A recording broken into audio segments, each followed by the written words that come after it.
I bet, because the sections we just tested on were so important, I bet when we finally finish all the sections of Chapter 8, that we're going to have a giant Chapter 8 test, which means there could be more Pythagorean theorem questions. There could be more special right triangle questions. This is not going to go away magically in here. I'm sorry. There is at least one person in the room who didn't realize the first whole half of the test was Pythagorean theorem. I wrote them a note. When I hand them their test, they're going to know they need to come see me 0 period. If the only reason you can use special rights is because this is a 30, 60, 90. If we didn't know it was a 30, 60, 90, we can't use those tricks. We can't. And how do you know, Miss Compton? Well, angles would be labeled, 1. And then 2, with the special right, they give you one thing and you have to find the other 2. With Pythagorean theorem, they label 2 sides. So anytime you have a right triangle and they've labeled 2 sides out of the 3, it's probably a Pythagorean theorem problem. What I was really impressed is almost everyone in the room got the word problem correct. That was good. Okay, on the second Bollinger question today, the first thing we need to do is add 6 to both sides. So we would have 5 minus 4x equals 6 plus 7 is 13. How do I get rid of that square root symbol? Okay, so I'm going to have 5 minus 4x equals, what is 13 squared? Okay, so I have 5 minus 4x equals 169. If I subtract 5 from both sides, I get negative 4x equals 164.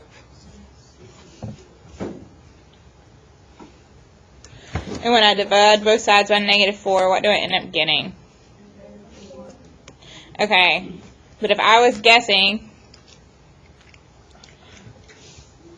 I wouldn't even know where to begin guessing because we've got negative ones and positive ones. I wouldn't even know what to do. Oh, so it's best to just solve that one. I could go into a whole thing, but I'm not going to.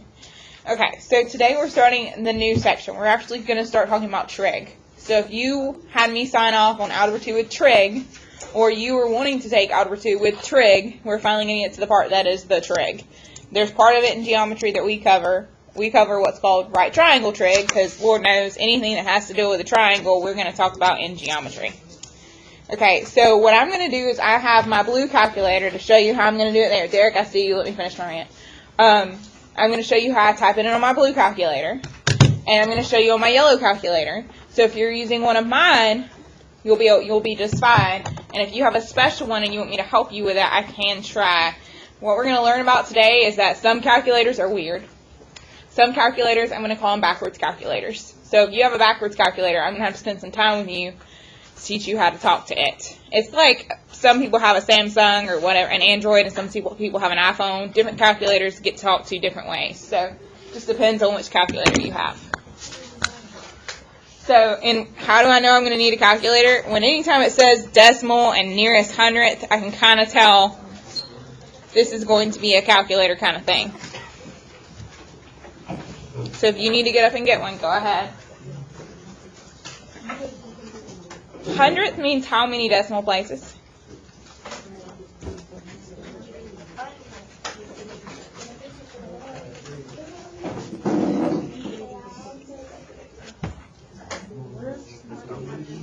Yes, Derek. I know. It's the exact same problem. You only have to do the top half. Yeah.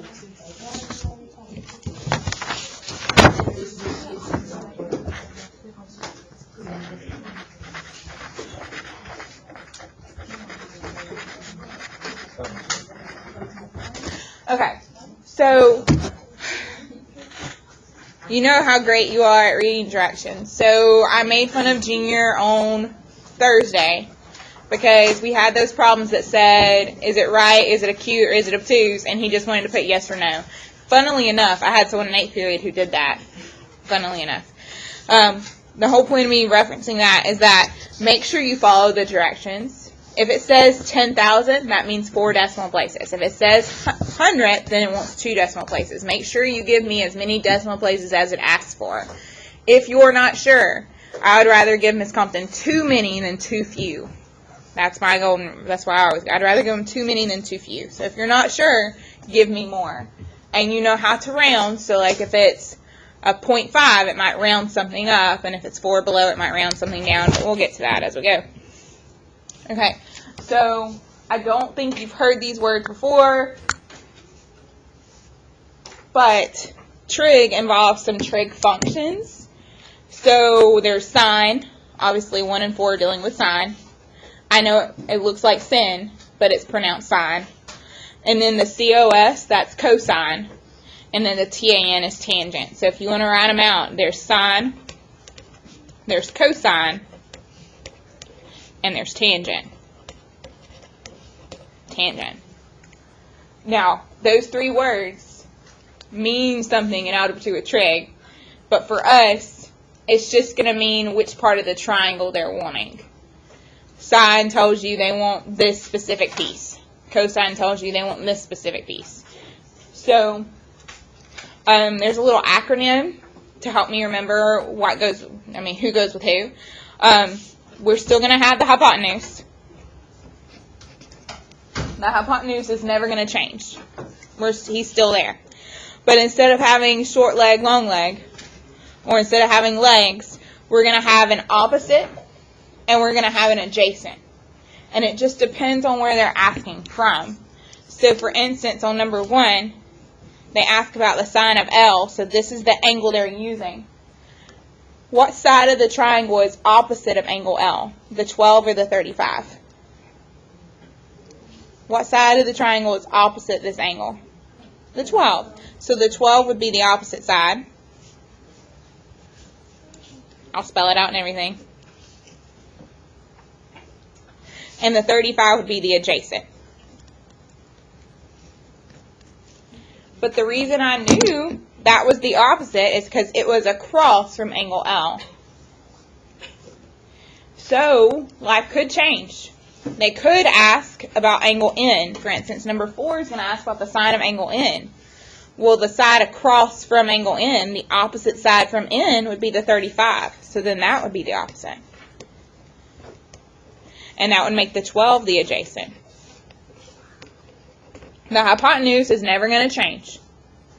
But the opposite and the adjacent depends on which angle they're asking us from. Are they asking us from L? Or are they asking us from N? And it matters.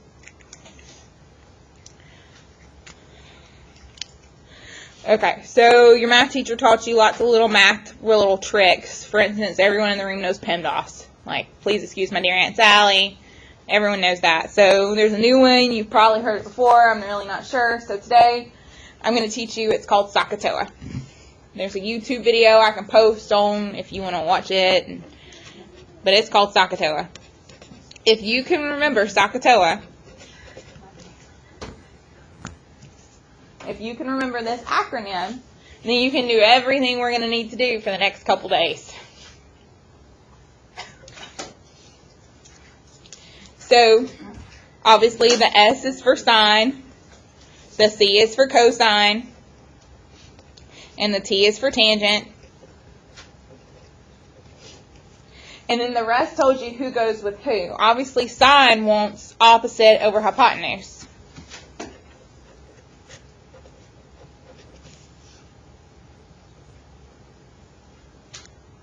Cosine wants adjacent over hypotenuse. The A is for adjacent, the H is for hypotenuse.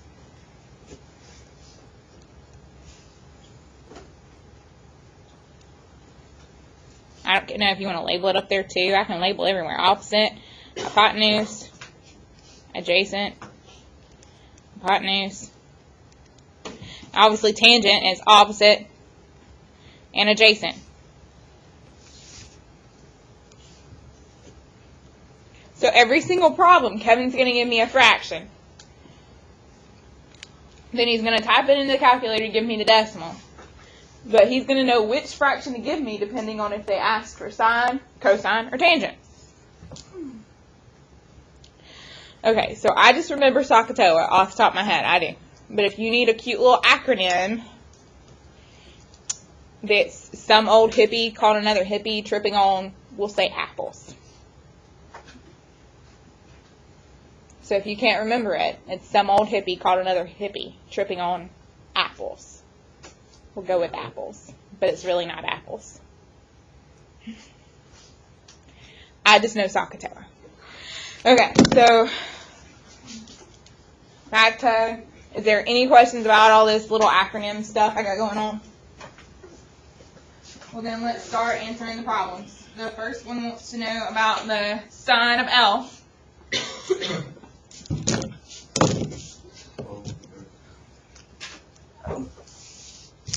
It's not. I think it's cheating if you're an out of two or trig to answer any questions today. Oh, well, that's still cheating. Exactly. First of all, thanks. I don't know. Okay, so let's one thing at a time. So sine is always opposite over hypotenuse. Well, for sure we know in that triangle the hypotenuse is 37. So I know the number in the denominator is 37. The question is who to put in the numerator. Do I put the 12 or do I put the 35? I'm wanting opposite of L, so the side across from L is the 12. So I'm going to put 12 over 37. Are there any questions about why I picked 12 and not 35? Okay, and then Ayana pointed out the obvious. It asks for the nearest hundredth, so we need to type 12 divided by 37 into our calculator. We get you can't see mine. I got 0.324, so nearest hundredth means 2 decimal places, so I'm going to do 0.32. You know that drives me crazy. Is that your goal today? After I told you that I was in a bad mood, that was your goal, really? Killing me, Smalls.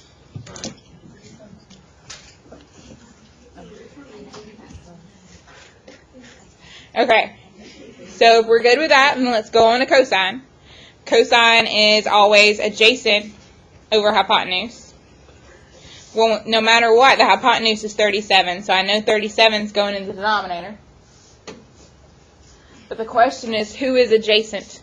It has to be adjacent to L. So is the 12 adjacent or is the 35 adjacent? Well, adjacent means beside me, for real. So it's the 35. So it's 35 over 37.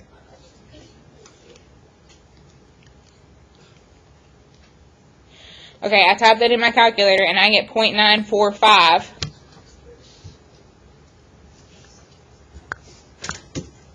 I got 0.945. Well, that 5 is going to round that 4 up to a 5. So I should write down 0.95.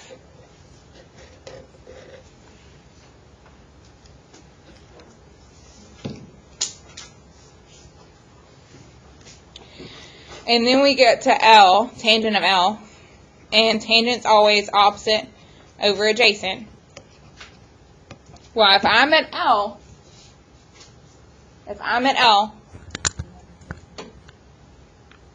the opposite side would be the 12.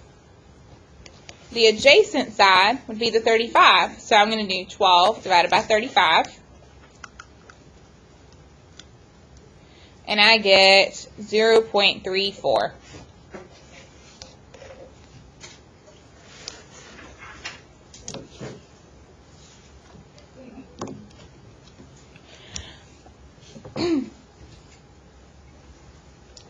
Okay, so that's the good news. It's fairly easy, fairly straightforward. The bad news is we've got to do it all over again, but instead of using angle L as our reference, we're going to use angle N. So, for instance, sine is still opposite over hypotenuse. The hypotenuse didn't magically change. The hypotenuse is still 37, but the opposite of N is going to be this side. So my opposite is 35. So I'm going to have 35 over 37. But the good news is I've already typed that in my calculator before. It was 0.95. I don't have to type it in twice. I've already typed it in when I typed in the cosine of L.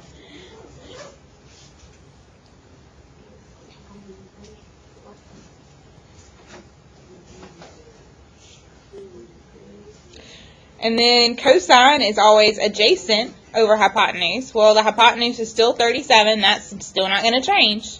But the adjacent, the side beside the N, is obviously the 12 now. So I get 12 over 37. I've already typed that in my calculator too. It's 0.32.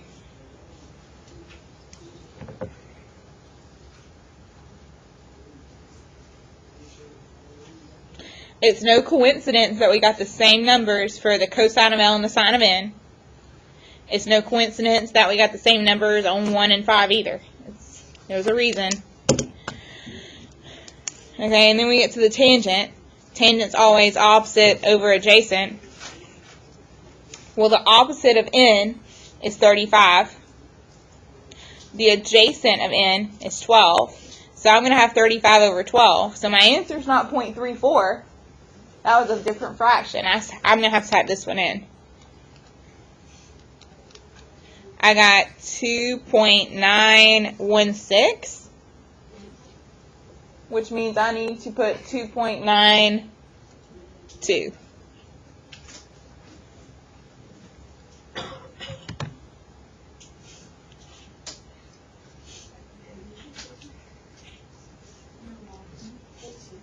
Okay, are there any questions about this? Okay, we're going to do the exact same thing, still together, on 7 through 12. Now, what I might want to point out, because you know I'm always in a triple world, that 12, 16, 20 is really a multiple of a 3, 4, 5. So if you would rather do, for instance, 3 over 5, 4 over 3, that kind of fraction instead of 12 over 16, you would be correct. So if you know your triples, you could make your life a little easier. Is it going to be an issue if you don't? No, not really. Okay, no matter what, the 20 has to be the hypotenuse. I know that much. We're just questioning, is the 16 the opposite or is the 12 the opposite? We're not sure. It depends on the angle they ask.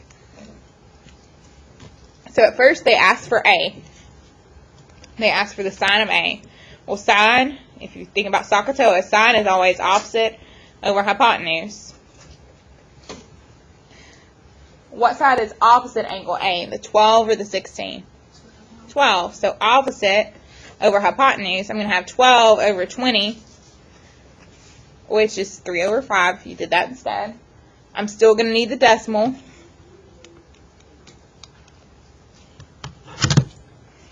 I got 0.6, so I'm going to put 0.60 because it said 2 decimals, and I'm just kind of crazy in OCD, so I'm going to put 2 decimals.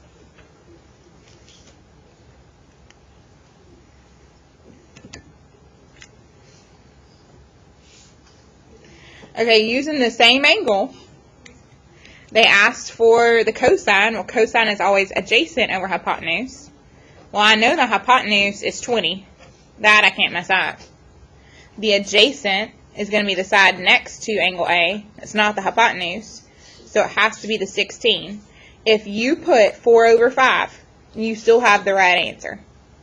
If you put 16 over 20, you have the right answer. We just aren't quite done because everybody has to type it in their calculator and give me the decimal, which is 0.80.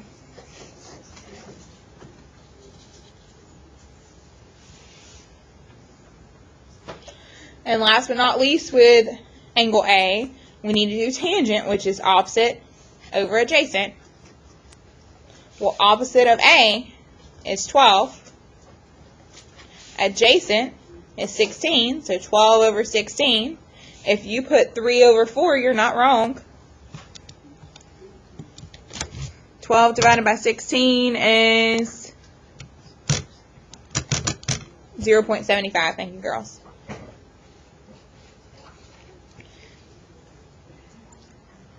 Okay. Yes, dear. Yes, dear. Are there any questions about this so far? You know why 10 and 11 and 12 are going to change. Why are they not going to be the exact same numbers?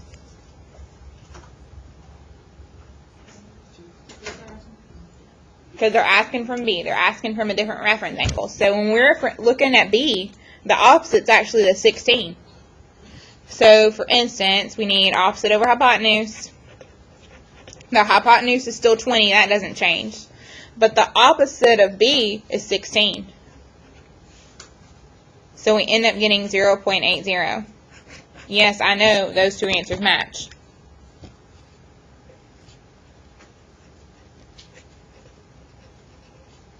Now, do I actually write out the words opposite and hypotenuse every single time? No. Eventually, I start getting really good at this, and I don't bother to write anything. But, just like on the last test, if we're trying to get a little credit, and Sam's worried he's going to make a mistake, it's a good idea to write out what fraction he's looking for. Okay, and then for the cosine, he needs adjacent, that's the 12th, over 20. He gets 0.60. Yes, I realize those two answers match. And for tangent, he's going to do opposite over adjacent. Well, the opposite of B is 16. The adjacent is 12, so 16 over 12. And he types that in his calculator, and he gets 1.33. Thank you. Okay, I know this seems silly.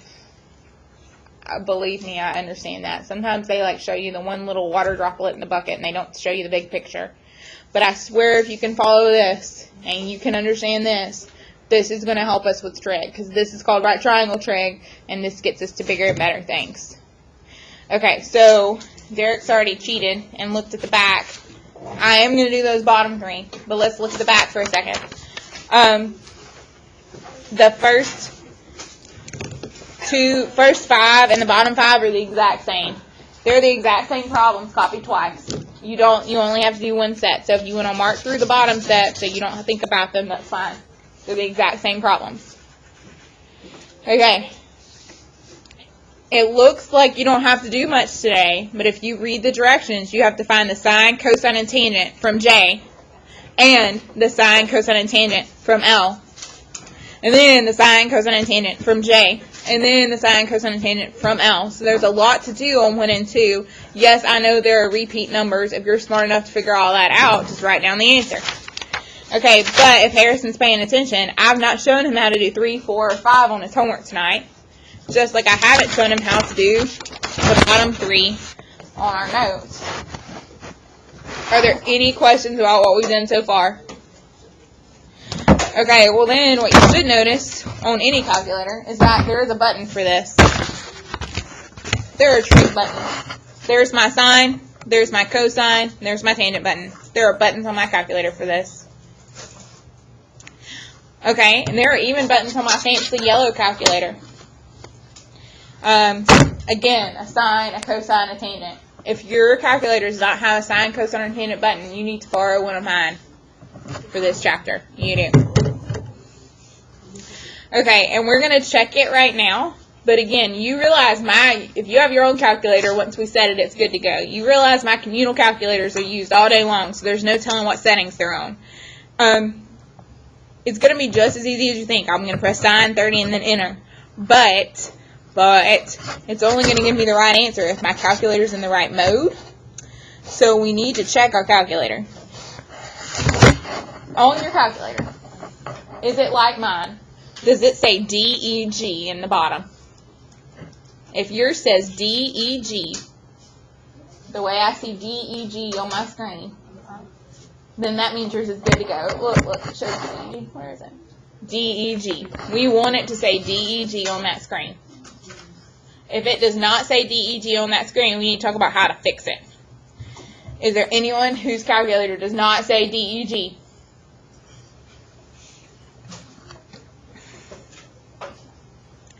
Okay, well, if that happened to you, I have a DRG button. It's right here. I can click it, and we're always going to want degrees. There are degrees, there are radians, and there are gradients. Don't even ask. I never use that one. We're not going to do radians in here. That's Algebra 2 with Trig's problem. We're only going to deal with degrees. So you need it to be in DEG. So if it's not, you press a button, you press enter, and then from then on it needs to say DEG in the bottom. If Jennifer's in a hurry, she doesn't check her calculator, it doesn't say DEG, and these are just straight, she plugs in her calculator problems, she's going to miss every single one of them, all because she didn't check her calculator settings. She does not want that to happen. Okay, if you get one of my fancy calculators, setting the mode's a little harder. I have to go to mode, and for instance, mine's in radians, and I have to put it in degrees. But I swear, if you raise your hand anytime soon, Before day of test, I will help you put it in the right mode. Okay, so again, I pressed sine 30 and it said 0.5, so my answer is just 0.5. Cosine 56, I pressed cosine then 56. My answer is, and they want 4 decimal places, so 0.5592. They want tangent of 22, so tan 22, I get 0.4040. Those are my answers. Those are my answers. Again, if Jennifer's calculator is not in the right mode, she just missed 3 test questions in a row. And she knows how to tap submit on her calculator. Okay, if your calculator is not working for you, you press sine and then 30 and it didn't go, you need to raise your hand and flag me down in about a minute because I need to help you get your life right with your backwards calculator because you've got a weird one. Okay, that's all I have to say about that. Flip to the back, do your 5 homework problems, get it over with.